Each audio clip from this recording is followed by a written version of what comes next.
first time you see it, you don't believe it's a fighter. It's a behemoth, a jug, as the veterans call it. 7 tons of American industrial might wrapped around the largest engine you've ever seen. Back in training, they taught you about elegant dogfights, about turning and climbing. This machine feels like it can do neither. The Germans have already given it a nickname, the Fat Little Friend. But as you strap in and feel the cockpit shake from the raw power of its engine, you realize this isn't about grace. It's about force, and you are the one chosen to unleash it. The machine was the brainchild of a Georgian immigrant, a visionary named Alexander Kartveli. He was Republic Aviation's chief designer, a man who understood that the skies over Europe were not a tournament for gentlemen. They were a brutal, unforgiving arena where survival was paramount. While others sought to build the perfect fencer's foil, light, nimble, and deadly in a duel, Kartveli was forging a battle axe. He built his aircraft around the most powerful piston engine of the era, the Pratt & Whitney R-2800 Double Wasp. This 18-cylinder radial engine was a monster, a 2,000-horsepower heart for his armored beast. But raw power alone wasn't the answer. The American strategic bombing campaign depended on daylight precision raids, sending formations of B-17s and B-24s deep into Germany. Up in the thin, frigid air above 25,000 feet, conventional fighter engines gasped for oxygen, losing power and leaving the bombers vulnerable. Kartveli's solution was an engineering marvel, a complex turbo-supercharger system. It was a mechanical lung, forcing compressed air into the engine, allowing the Thunderbolt to breathe and fight where others could not. Its intricate ductwork ran the length of the fuselage, giving the P-47 its signature deep-bellied profile. This wasn't just an addition. It was the core of the plane's entire design philosophy. The Thunderbolt was born to dominate the high-altitude frontier. On April 8, 1943, the Juggernaut went to war. Flying their first combat sweep, the pilots of the 56th and 78th Fighter Groups were cautious, unsure of their new mounts. Across the channel, the Luftwaffe watched. To seasoned German aces like Joseph Priller, the P-47 was a joke. It was twice the weight of their own lethal Focke-Wulf 190. They watched it struggle to climb, saw its ponderous turns, and concluded it was a flying target, an easy kill for their battle-hardened veterans. And in those initial weeks, they were proven right.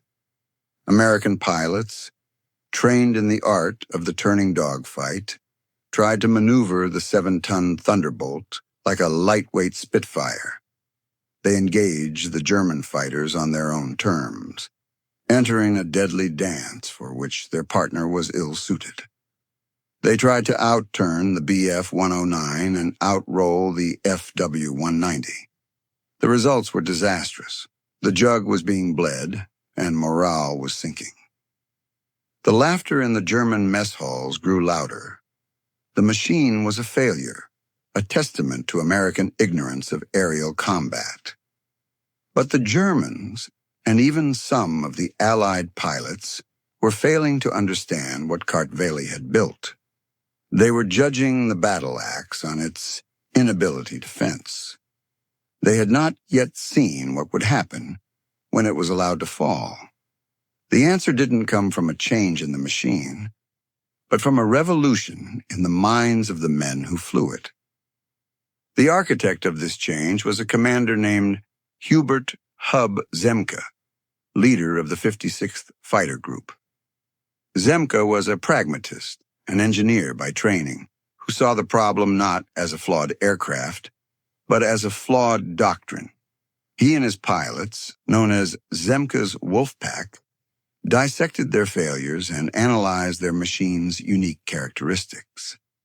They realized they had been trying to force a draft horse to run a thoroughbred's race. The Thunderbolt could not outturn a Focke-Wulf, but it could outdive anything in the sky. Its greatest perceived weakness, its immense weight, was about to become its most terrifying weapon. Thus, the doctrine of boom and zoom was perfected. The strategy was brutally simple and devastatingly effective. P-47 groups would climb high above the fight, sometimes thousands of feet above their German adversaries, using their turbo-supercharged engines to claim the ceiling of the sky. They became patient predators, circling in the thin, cold air, using the sun and clouds as camouflage. When a target was spotted below, the pilots would nose their 7-ton juggernauts over into a steep dive. What happened next defied the conventional laws of aerial combat. Gravity took hold. The P-47, with its clean aerodynamic lines and immense mass, accelerated to speeds the lighter German fighters could only dream of. They plunged downwards at over 500 miles per hour, the airframe screaming under the strain. For the German pilot below, it was an attack that came from nowhere. One moment the sky was clear, the next, a rapidly growing shape was hurtling towards them, too fast to track, too fast to evade. The Thunderbolt pilot had a precious few seconds in this high-speed pass. There was no time for a prolonged duel. Instead, they brought to bear the second part of Kartveli's design philosophy: overwhelming firepower. The Thunderbolt carried 8 ANM-2 .50 caliber Browning machine guns, 4 in each wing. In a 1-second burst, this arsenal could unleash over 100 heavy-caliber, armor-piercing incendiary rounds. It wasn't a stream of bullets. It was a solid wall of flying metal that could shred a Messerschmitt's airframe and ignite its fuel tanks in an instant. After this devastating pass, the P-47 pilot would not turn to fight. They would use the incredible kinetic energy built up in the dive to perform the final step, the zoom. They would pull up and convert their speed back into altitude, climbing away faster than any pursuer could follow, resetting the engagement on their own terms. The hunter was back in the safety of the high altitude, ready to strike again. The fat little friend was no longer a joke. It was a sledgehammer from the heavens. The theory of the Thunderbolt's power was one thing. Proving it under fire was another. That proof would be delivered not in a grand fleet action, but in the desperate solo struggle of a single pilot. On June 26, 1943, Second Lieutenant Robert S. Johnson was flying escort when his formation was ambushed. In the swirling chaos of the dogfight, Johnson became separated, finding himself alone and deep in enemy territory. That was when a German Focke-Wulf 190 appeared on his tail. The first burst of cannon fire was devastating. It felt less like bullets and more like a hammer striking an anvil. Johnson's canopy shattered, blasting him with shards of plexiglass and the freezing 60 below zero wind of high altitude. His world dissolved into a maelstrom of noise and violence. More German fighters joined the attack, a pack of wolves descending on a wounded bull. They circled him, taking turns to pour fire into his aircraft. Johnson's instrument panel disintegrated. Hydraulic fluid sprayed across his legs, and the smell of cordite filled the cockpit. The controls went slack in his hands as shells severed the cables. His P-47 was being systematically dismantled around him, piece by piece. According to every known principle of aviation, his aircraft should have broken apart or exploded, but the Jug refused to die. Alexander Kartveli had built it with a structural integrity that bordered on the absurd. It soaked up the punishment, absorbing hundreds of machine gun rounds and, as was later counted, over 20-millimeter cannon shells. Any other fighter would have been a cloud of debris, but the Thunderbolt held together. Wounded and half-blinded, Johnson realized his attackers had made a critical error. They were so confident in their kill that they grew careless, breaking formation to get a better angle. In that fleeting moment, Johnson saw his only chance. He did the one thing the P-47 did better than any other plane. He dived. He pushed the stick forward, and the battered behemoth responded, plunging towards the earth. The German pilots watched in disbelief as the sieve-like airframe accelerated away from them, leaving them behind in its wake. Johnson managed to level out just above the waves of the English Channel and limp his ravaged aircraft back to base. When he landed, the ground crew stood in stunned silence. The plane was a wreck, a testament to extreme violence. It was missing entire sections of its tail, its wings were perforated like cheesecloth, and its engine was barely holding on. Robert S. Johnson had not only survived, he had brought the evidence home with him. His ordeal was a revelation. It proved beyond any doubt that the P-47 could take an unbelievable amount of punishment and still bring its pilot home. For the pilots in the briefing rooms, it was a profound psychological boost. For German intelligence, it was a terrifying wake-up call. The fat little friend was not just a sledgehammer, it was an anvil, capable of absorbing blows that would shatter anything else. With its tactics proven and its durability established, the P-47's role in the strategic air war began to crystallize. The summer of 1943 saw the 8th Air Force escalate its daylight bombing campaign, targeting the industrial heart of the Third Reich. On August 17, this strategy culminated in one of the most infamous missions of the war, the Schweinfurt-Regensburg raid. The objective was to strike a double blow against Germany's ball-bearing and aircraft production. Hundreds of B-17 flying fortresses would fly unescorted for a significant portion of their journey deep into the lion's den. The P-47s of the 56th Fighter Group, led by Hub Zemke, were tasked with the impossible: protect the bombers as far as their fuel would allow, then turn back, leaving the heavy bombers to fend for themselves against the full fury of the Luftwaffe. From the moment they crossed the enemy coast, the sky became a sprawling, three-dimensional battlefield. The German response was overwhelming and expertly coordinated. Wave after wave of Messerschmitt, Bf-109s, and Focke-Wulf 190s rose to meet them. They attacked the bomber formations with a ferocity the Americans had never before witnessed. Amidst this chaos, the Thunderbolt pilots flew a desperate screen. They engaged in frantic, high-altitude battles, executing their boom and zoom tactics with deadly precision. They broke up enemy fighter formations, forcing them to jettison their auxiliary fuel tanks and abort their attacks. Men like Francis Gabreski, who would go on to become the top American ace in Europe, honed their skills in these brutal melees, their 850 caliber guns tearing into the German interceptors. But the inexorable logic of geography and fuel consumption could not be denied. As the bombers droned deeper into Germany, the P-47s reached their limit. One by one, flight leaders signaled their departure, waggling their wings in a grim farewell before turning for home.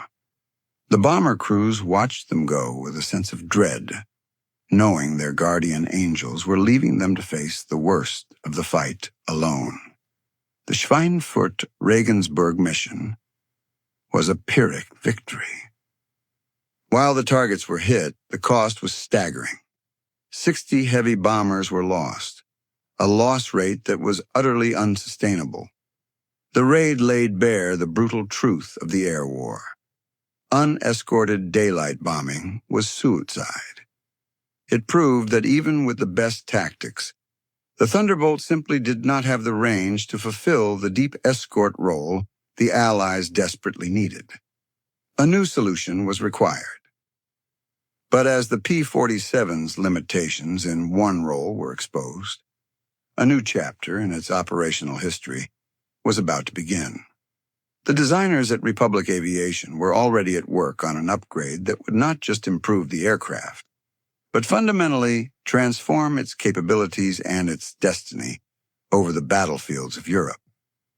The problem of the Thunderbolt's performance wasn't just about range, it was about energy. While its dive was unmatched, its climb rate was still a point of concern.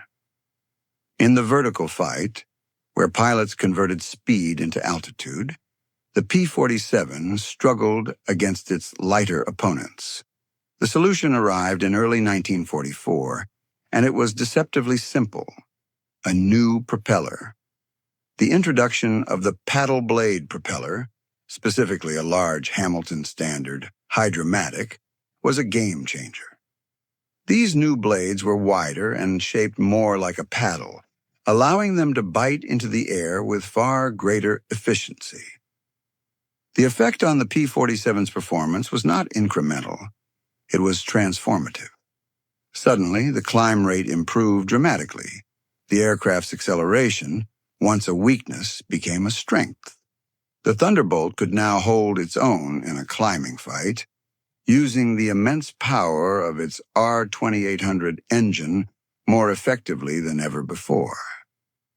This upgrade, combined with the gradual introduction of water injection for emergency power, created a more agile and responsive fighting machine.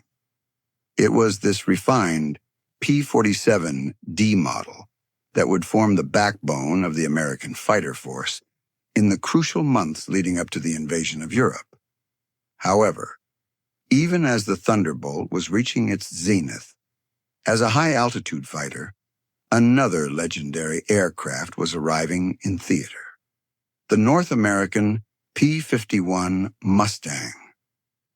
With its revolutionary laminar flow wing and Merlin engine, the Mustang possessed the one thing the Thunderbolt never could: extreme range. It could fly all the way to Berlin and back, sticking to the bombers like glue from takeoff to landing. The strategic calculus of the air war shifted. The 8th Air Force now had its long-legged guardian. The P-51 was assigned the primary role of deep penetration escort, taking the fight to the Luftwaffe over its own capital. This could have spelled the end of the P-47's combat career, relegating it to a secondary role. Instead, it was a liberation. Freed from the constraints of high-altitude escort, the Thunderbolt and its pilots were unleashed to perform the mission for which the aircraft's rugged design was uniquely suited: ground attack. The Thunderbolt became a Jabo, a jagged bomber. It was a fighter bomber of unparalleled destructive power. It could carry a bomb load of 2,500 pounds, the same as the B-26 Marauder medium bomber of a few years prior. It could be armed with high-velocity air-to-ground rockets that could tear apart tanks and concrete bunkers. And even with a full load of ordnance, it still carried its 8 50-caliber machine guns, ready to defend itself against any airborne threat or to strafe targets of opportunity with withering fire. As the calendar turned towards June of 1944, thousands of these upgunned, battle-hardened Thunderbolts were massed on airfields across southern England. Their new mission was not to protect the bombers, but to pave the way for the soldiers. They were about to become the steel-tipped spear of the Allied invasion. Part fished, awaiting confirmation. On June 6, 1944, as Allied soldiers stormed the beaches of Normandy, the skies above were owned by the P-47 Thunderbolt. D-Day and the subsequent battle for France marked the aircraft's glorious second act. From dawn till dusk, squadrons of Jabos roamed the French countryside in a relentless campaign of interdiction. Their mission was to isolate the battlefield, to ensure that German reinforcements, panzer divisions, infantry columns, and supply convoys never reached the front lines. The pilots flew at treetop level, a dangerous and nerve-wracking altitude where the world rushed by in a blur of green and brown. This was a far cry from the sterile, high-altitude duels over Germany. Here, every tree could hide a machine gun nest, every church steeple an observation post. The threat of flak was constant and deadly. But it was in this brutal, low-level environment that the Thunderbolt's inherent toughness became its most vital asset. The same qualities that allowed Robert S. Johnson to survive his ordeal now saved countless pilots from anti-aircraft fire. The massive radial engine could absorb hits that would cripple a liquid-cooled engine like the Mustang's Merlin. The sturdy airframe could return to base riddled with holes, a testament to Kartveli's philosophy of survival. The impact on the German war machine was catastrophic.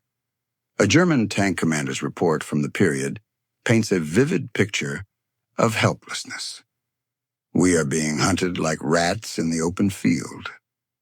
A panzer division attempting to move to the front during daylight was a suicide mission. Thunderbolt pilots became masters of destruction, using rockets to crack the armor of Panther and Tiger tanks. They would strafe supply trucks until they burst into flames, creating impassable roadblocks on the narrow French roads. They cut railway lines, blew up bridges, and strafed airfields, effectively paralyzing the German army's ability to respond to the invasion.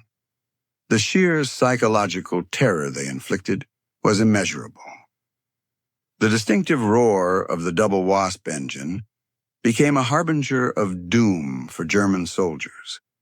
When the sound of the jug was heard, they dove for cover, knowing that a storm of rockets and 50 caliber rounds was about to be unleashed. Men like Gabreski, already an ace, added to their scores by destroying enemy aircraft on the ground before they even had a chance to take off. The Thunderbolt was no longer just a fighter. It was an airborne artillery piece, a tank buster, and the iron fist of tactical air power. It was systematically dismantling the Wehrmacht from the air, one convoy and one tank at a time, ensuring that the Allied foothold in Normandy would become an unstoppable breakout. As the Allies pushed deeper into France and towards the German border, in late 1944, the nature of the Thunderbolt's success began to reveal a deeper, more profound truth about the war. The victory of the P-47 was not just a story of a single machine or a superior tactic. It was the story of an industrial philosophy. While Germany had produced some of the most technologically advanced and brilliantly engineered aircraft of the war, like the Messerschmitt 262 jet fighter, they could not produce them in sufficient numbers. The German war economy was a marvel of technical innovation, but a victim of complexity and scarcity. America, in contrast, built for abundance. Republic Aviation's factory in Farmingdale, New York, was a monument to this principle. It was a sprawling assembly line that churned out Thunderbolts with breathtaking efficiency. The design, while sophisticated in its turbo supercharger, was fundamentally robust and built for mass production. By the end of the war, over 15,000 P-47s would be built, a staggering number that the German industrial base could never hope to match. This industrial might created a war of attrition that the Luftwaffe was mathematically destined to lose. For every expert German pilot lost, there was often no replacement of equal skill. For every complex Focke-Wulf 190 destroyed, the intricate supply chain for its replacement parts was already strained to the breaking point. The Allies, on the other hand, had a seemingly endless river of resources. A P-47 lost in combat, while a tragedy for the pilot and his squadron, was a statistically insignificant event for the war effort. Another Jug, fresh from the factory, was already on a ship crossing the Atlantic. More importantly, America was producing an ocean of well-trained, well-fed, and confident pilots to fly them. This attritional reality was on full display during the last desperate gamble of the Luftwaffe, Operation Bodenplatte, on January 1st, 1945. In a surprise attack, hundreds of German fighters struck Allied airfields across the Low Countries, hoping to wipe out the tactical air forces on the ground. They achieved stunning initial success, destroying numerous aircraft. But the blow was not fatal. The Allies could absorb the losses, replace the aircraft within weeks, and continue the fight. The Luftwaffe, however, paid a catastrophic price. They lost over 200 pilots, many of them irreplaceable veterans, in a single day. The operation was a death blow from which the German fighter arm would never recover. The Thunderbolt had not just won individual dogfights. It had become the instrument of an overwhelming industrial strategy that ground the enemy into dust through sheer, relentless pressure. Even as the war in Europe ground to its inevitable conclusion, the Thunderbolt story was not over. A new, far larger conflict was raging across the vast expanses of the Pacific. Here, the requirements for a fighter were different. The enemy was the Japanese, and the battlefield was a seemingly endless ocean dotted with tiny island airstrips. Range was not just a tactical advantage. It was a matter of life and death. Pilots flying from one island to another had no friendly territory to limp home to if their aircraft was damaged or ran low on fuel. There was only the unforgiving blue of the Pacific. To meet this challenge, Republic Aviation developed the ultimate evolution of the Jug, the P-47N. This was the Thunderbolt reimagined for the long-haul fight. Engineers redesigned the wing, adding a new squared-off wingtip section that housed additional fuel tanks. This, combined with a host of other refinements, dramatically extended the aircraft's combat radius. The P-47N could fly missions lasting over 8 hours, covering distances that would have been unthinkable for the earlier models that first flew over Europe. Deployed in the final year of the war, these long-range Thunderbolts played a critical role in the island-hopping campaign and the final assault on the Japanese home islands. Flying from newly captured bases on Iwo Jima and Okinawa, they escorted the massive B-29 Superfortress bombers on their devastating raids against Japan. They were very long-range escorts, clearing the skies of Japanese interceptors and allowing the superfortresses to deliver their payloads with greater impunity. In this theater, the Thunderbolt's reputation for toughness once again proved its worth. The Pratt & Whitney R-2800 was an air-cooled radial engine, making it inherently more resilient to battle damage than the liquid-cooled engines common in many other fighters. A single bullet puncturing a coolant line could cause a liquid-cooled engine to seize up in minutes, a death sentence over the Pacific.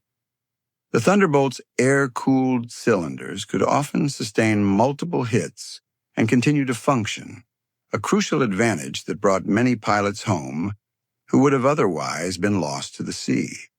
From the skies over industrial Germany to the vast oceanic battleground of the Pacific, the P-47 had proven its incredible versatility.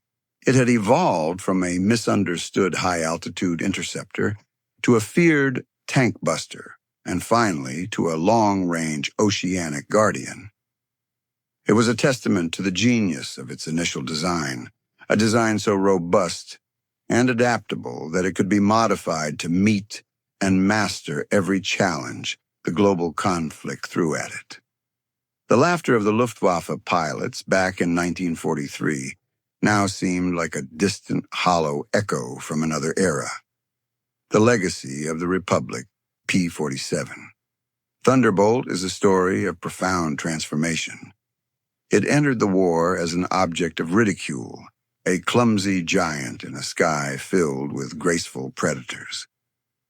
But war is not a contest of aesthetics. It is a brutal equation of power, resilience, and adaptability. The Thunderbolt solved that equation. It was never as elegant as a Spitfire, nor did it possess the legendary range of the P-51 Mustang. The Mustang, rightly, earned its fame as the Cadillac of the skies, the thoroughbred that broke the heart of the Luftwaffe in deep escort missions. But if the Mustang was the rapier, the Thunderbolt was the warhammer. It was the aircraft that did the grimy, essential work of breaking armies. The numbers alone tell a staggering story of its impact. P-47 pilots were credited with destroying thousands of enemy aircraft, both in the air and on the ground. But the statistics that truly define its contribution are the ones tallied on the earth: hundreds of thousands of trucks, thousands of locomotives and rolling stock, and thousands of armored vehicles. It was the machine that bled the German army dry long before it could ever reach the battlefield. Men like Hub Zemke and his wolf pack didn't just fly an aircraft. They invented a new way of fighting with it. Pilots like Robert S. Johnson proved its almost supernatural ability to survive, giving confidence to every man who strapped into its cockpit. Aces like Gabreski demonstrated its lethality, mastering its unique strengths to become legends. In the end, the Thunderbolt's greatest triumph was as a symbol of the American way of war. It was born from the mind of Alexander Kartveli, an immigrant who envisioned a machine that would protect its pilot above all else.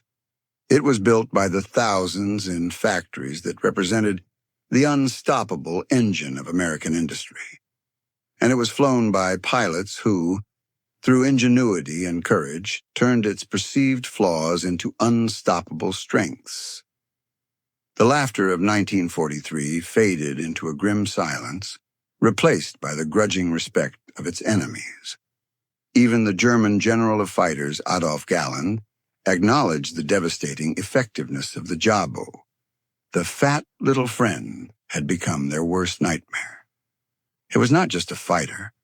It was a juggernaut, a rugged, dependable, and overwhelmingly powerful instrument of war that hammered its way across the skies of Europe and the Pacific, clearing the path to victory.